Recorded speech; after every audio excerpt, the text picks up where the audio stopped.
Hi children, I am going to continue the lesson Parliament and the Central Government. Now let us have a quick recap of what we learnt in the first part. We learnt about the three main organs of the government at central level and what are their main functions. And we also learnt about the two houses of the Parliament, Lok Sabha and Rajya Sabha, and what are the required qualifications to be a member of Lok Sabha and Rajya Sabha, and what are the powers of these two houses, Lok Sabha and Rajya Sabha, and elections to Lok Sabha, how they are conducted, and also we learnt about the constituencies in India, state-wise and UT-wise, and the first elections to Lok Sabha, how they were conducted on a large scale, and election commission being set up to conduct the elections countrywide. Now let us continue the lesson.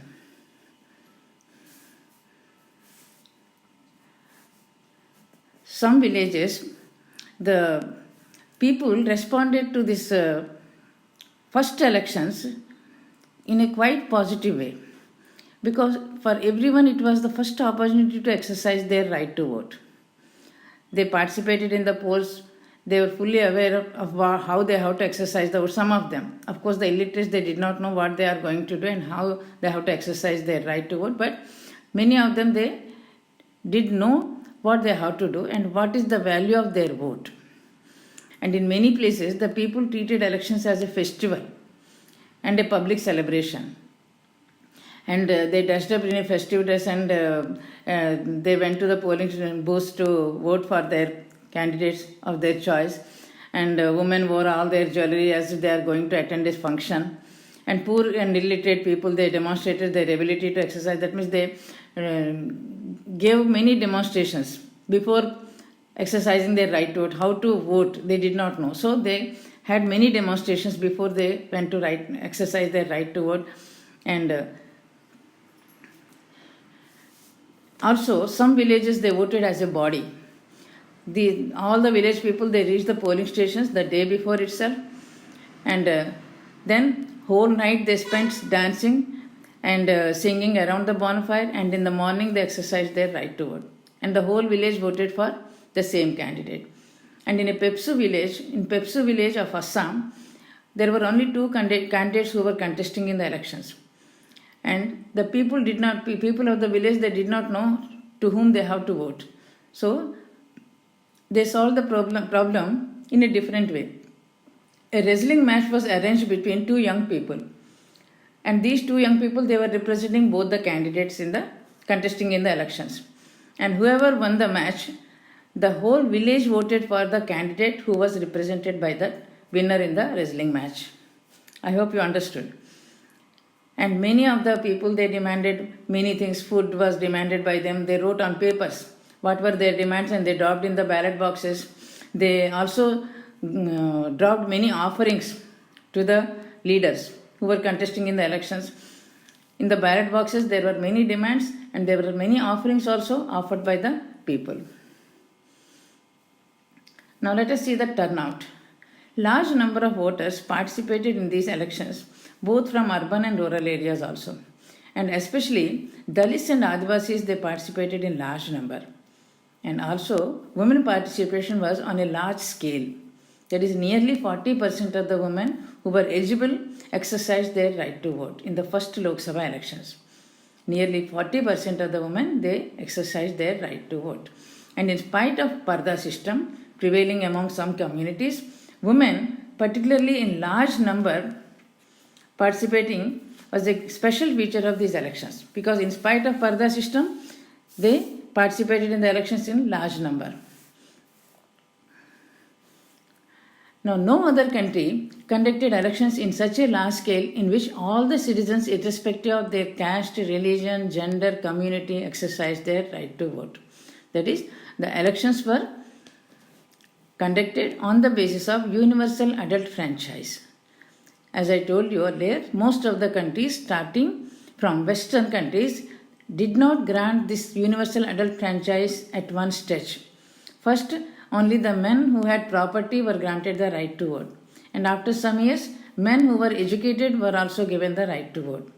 And women in many of these countries, they struggled for many years to get equal rights along with men. And for example, in USA, women and blacks, all the people, they got the right to vote in 1965 only. And in England, all the women got the right to vote only in 1928. And in Switzerland, in 1971, the women got the right to vote. And more than 46% of the eligible voters voted in these first elections. Now let us see about the second house of the Rajya Sabha. Though it is not mentioned in the textbook, I am giving you some introduction about the Rajya Sabha, composition of the Rajya Sabha and how elections are held to Rajya Sabha. Rajya Sabha is an upper house, it is a federal house and it is a permanent house. And already I have explained how it is a permanent house because all the members of Rajya Sabha, they do not retire at the same time. 1/3 of the members retire once in every 2 years and only in those places ministers are members are again elected. So it is, the house does not get dissolved like Lok Sabha. House is permanent house. And members, because 1/3 members retire once in every 2 years, in those places members are again elected. And the requirements to become a member of Rajya Sabha, the required qualifications are, should be a citizen of India, 30 years of age, and should not be in either state or central government post or receiving any income from the government. The maximum number of members in Rajya Sabha is 250, and out of these 250, 238 members are elected by the elected members of the state legislative assemblies, that is MLAs, through proportional representation. And members of union territories are elected through the method prescribed by the parliament. 12 members are nominated by the president from the people who are popular in the fields of literature, arts, social service, etc. or sports. And number of members from each state is decided on the basis of population of the state. Rajya Sabha is a permanent house because all the members do not retire at one time, so it is not dissolved. So 1/3 of the members retire once in 2 years, so new members are elected in their places. And the presiding officer of Rajya Sabha is Vice President. Vice President is the ex officio chairman. Ex officio chairman means by virtue of his office he becomes the chairman of Rajya Sabha. That means whoever is the Vice President, automatically he becomes the presiding officer or chairman of Rajya Sabha. And members of Rajya Sabha elect one of the members as deputy chairman, and this deputy chairman performs the functions of the chairman in his absence. Now let us see the functions of Rajya Sabha, main functions. Rajya Sabha participates in law making along with the Lok Sabha, and also it participates in the decisions in the elections of president, vice president, deputy chairman of Rajya Sabha, chief justices and other judges of Supreme Court and High Court, and also participates in the impeachment of the chief justices and other judges of Supreme Court and High Court. I'm sorry, once again I'm repeating. The main functions of Rajya Sabha: participates in law making along with the Lok Sabha, and it also participates in the election of the president and the vice president and also the deputy chairman of Rajya Sabha. And Rajya Sabha participates in the impeachment of Chief Justice and other judges of Supreme Court and High Court. And it also participates in the impeachment of the President. And most importantly, the Rajya Sabha constitutes All India Services. It prescribes the syllabus for All India Services and the date of the exam. Everything is decided by the Rajya Sabha. So it constitutes All India Services. Now, challenges in conducting free and fair elections. First of all, every eligible voter should know the policies of all the candidates contesting in the elections. He or she must be able to decide who among them can represent the people and their interests best in the parliament, and then vote for such a candidate. Voters should not be pressurized by the family members or in the name of the caste or religion or community or by bribing. The voters should decide independently to whom they have to vote. Though always we talk of free and fair elections, in actual practice, people exercise their vote based on considerations like caste, religion, or bribe or gifts, etc., given by the political parties. And often, powerful local people they terrorize the people to vote for their candidate. Sometimes, government machinery is used to influence the voters. By seeing to the government machinery, the people vote for that party. The Election Commission has taken strict measures to control such illegal practices, and all these are called as malpractices in the elections. Many restrictions are imposed by the Election Commission on arranging transport for the voters, rigging, bribing, etc., etc. And all these are some of the challenges to conduct free and fair elections. Now, the Lok Sabha elections, here is one table given and it shows the Lok Sabha elections, the year of the elections, and also the percentage of voters who voted in the elections. Now, here two of the Lok Sabha elections are not given. After 2009, again 2014 elections were held, and 2019, the latest elections were held in 2019. So those two you have to add here, and after seeing to this information, you have to answer these questions given here. Take it as homework. How many Lok Sabha elections have been held? The total is 17 elections. Here 15 are given, 17 elections. And like that you have to answer these questions. You can easily answer. Read the question and find out the answer from the table. And next one is division of administrative matters into three lists. Administrative matters are divided into three lists, and they are the central list, the state list, and the concurrent list, or we can say union list, state list, and concurrent list. Now let us see what are these three lists. Subjects are divided into three lists. Subjects on which the laws are to be made by the parliament, they are divided into three lists. Central list, all the subjects which are related to the central government. That means subjects like defense, railways, post offices, all these come under central list. So, on these subjects, only the parliament or central government, union government makes the laws. On the subjects which are included in the central list, only the union government makes laws. And for example, suppose we have a common currency in the country, that is rupee. And so any law relating to money and banking can only be made by the parliament, because we have common currency throughout the country. So any law relating to money and banking, it is to be made by the union government. Now the second one is state list.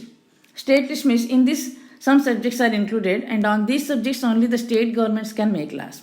Now let us see what are those subjects. Those are agriculture, irrigation, police, and healthcare. Like this, these subjects which are related to the state government at state level, the state governments can make laws on these subjects. And the third one is the concurrent list.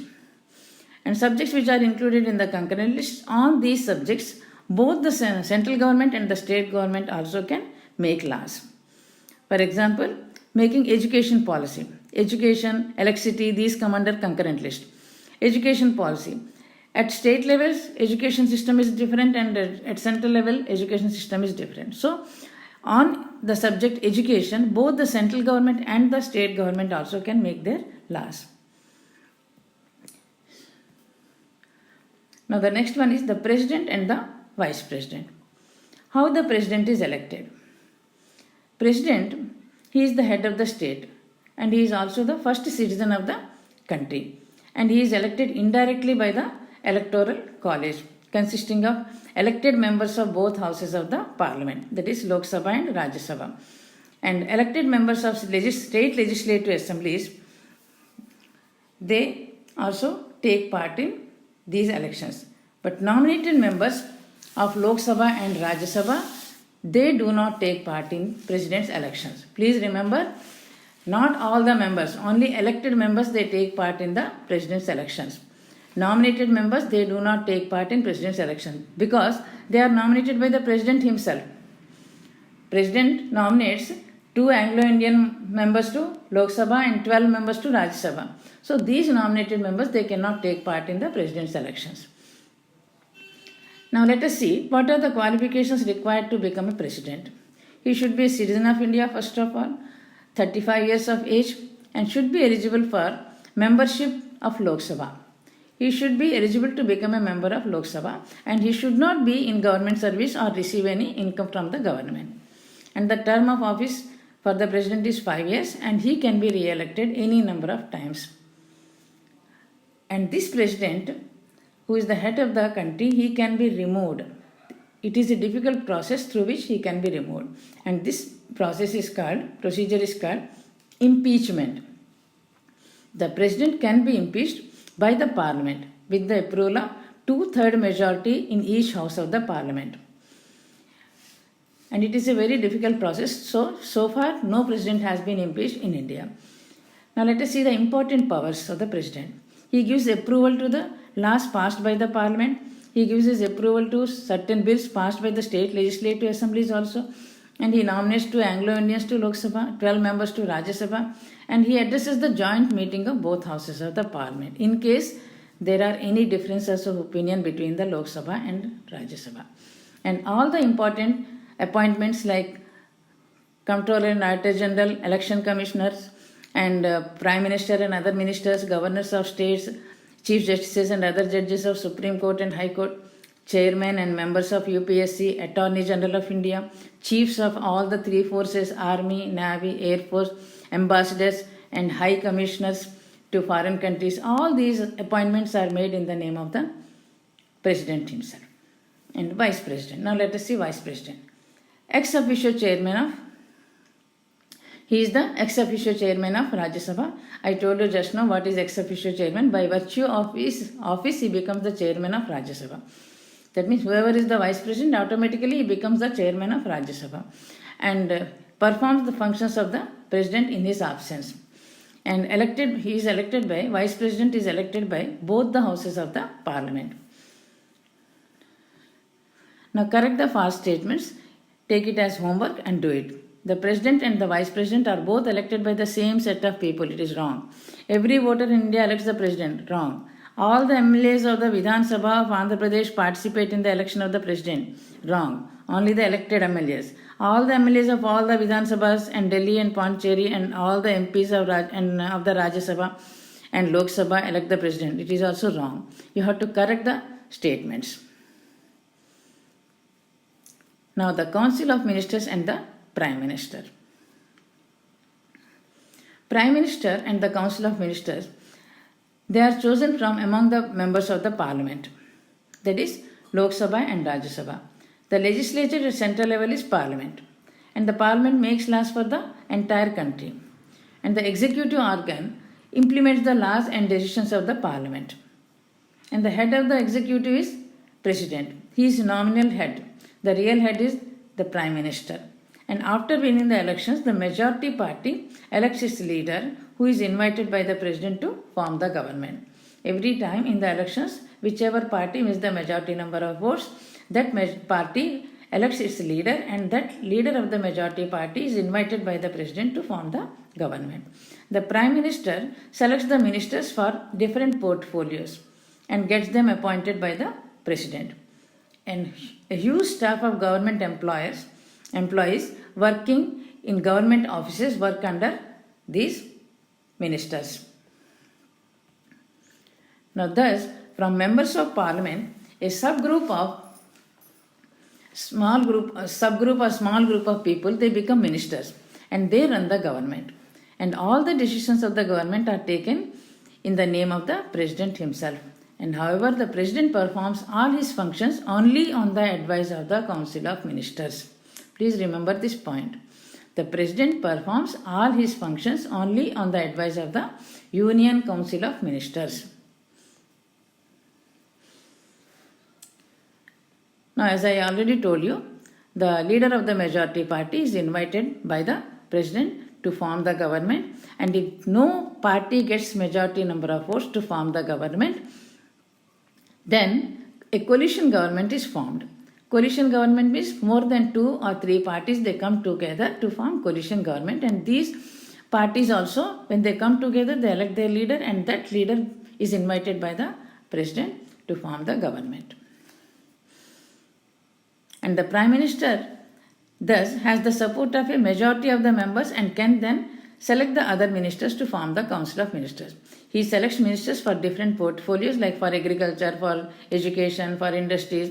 Separate ministers are selected by the Prime Minister, and then the Union Council of Ministers is formed. And the Prime Minister, he is the leader of the Union Council of Ministers.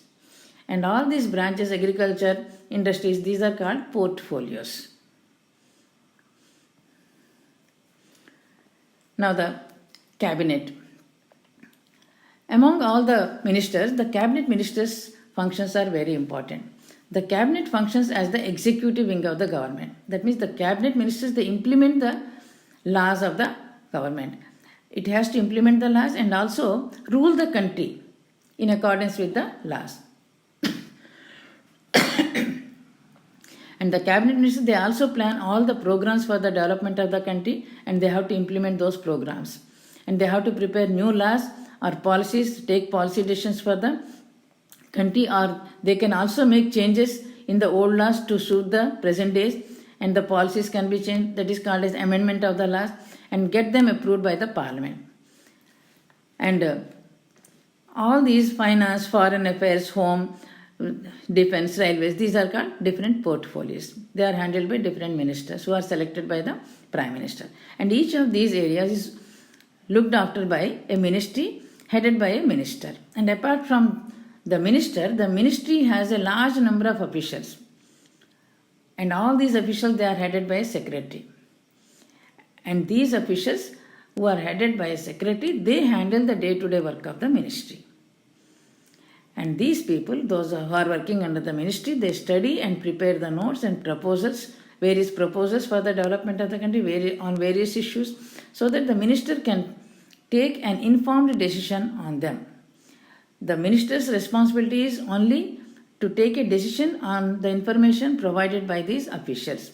And the implementation of these decisions is also the responsibility of the ministry officials. Now, which of the following is correct about formation of government? Party or coalition that has support of the president forms the government. It is wrong. Party coalition with most number of seats forms the government. Wrong. Party or coalition with more than half of the seats forms the government. That is correct. Election Commission selects the party that will form the government. That is also wrong. The person who has won with the largest number of votes in the Lok Sabha election will be the Prime Minister. That is also wrong. I told you the majority party which wins the elections, it elects the leader, and that leader becomes the Prime Minister. He is invited by the President to form the government. Now here, following is a study of women's representation in parliament houses. In many countries like America, Europe, Africa, Asia, Pacific, what is the representation of women in the houses of parliament? Based on this graph, you have to answer the questions given below. It is a question from the textbook. Exercise. Please take it as homework and answer this question. Is there an adequate representation of women in our legislative houses? So by seeing to this, you can make out. Where is India? India is in second lowest. So there is no adequate representation of women in the parliament houses in India. As you must be knowing, a bill is pending in the parliament for the approval of the parliament regarding 30% of reservation for women. And if that bill is passed, we will also may have some adequate representation for women in the parliament houses. How is the idea of representation important to idea of democracy? Democracy means equality of all the people. So, democracy requires equal representation of men and women also in the parliament houses. Ours is a democracy. So, in a democracy, equality of both men and women is, equal representation of both men and women is required. So, what solution can be achieved for above? How will you address this issue if you are a member of the parliament? That means, what you can do? if you are a member of parliament. You decide and you can write it. How do you think certain countries have achieved better representation of women in parliament? They have made such laws and they have implemented them strictly, so they have better representation. For example, Nordic countries and American countries or European countries, there is much representation for women when compared to India. And the last one is position is given in the first column. Who elects them? Length of term, eligibility. You have to write. It is also, I am giving as homework. It is also from the textbook exercise. MLA, for example, MLA. Who elects the MLA? People directly. He is elected, MLAs are elected directly by the people. For state legislative assembly elections, MLAs are elected by the people directly. Length of term, the tenure is 5 years. Eligibility 25 years. Just like Lok Sabha, 25 years. Lok Sabha, MP Lok Sabha, same. Who elects people directly? And length of term 5 years. Minimum age 25 years. Like that you have to complete this. Rajya Sabha 30 years age. Who elects them? State legislative assemblies. So Chief Minister, members of each state majority party. And Prime Minister, he is not elected. The leader of the majority party is appointed as the Prime Minister. Like that, President by an electoral college consisting of the elected members of Rajya Sabha and Lok Sabha and the state legislative assemblies. Like that, you complete the table. That is the end of the lesson. As usual, I am giving you homework. Read full lesson, underlining all the key points. Complete the blanks in the material and learn and write the definitions of keywords.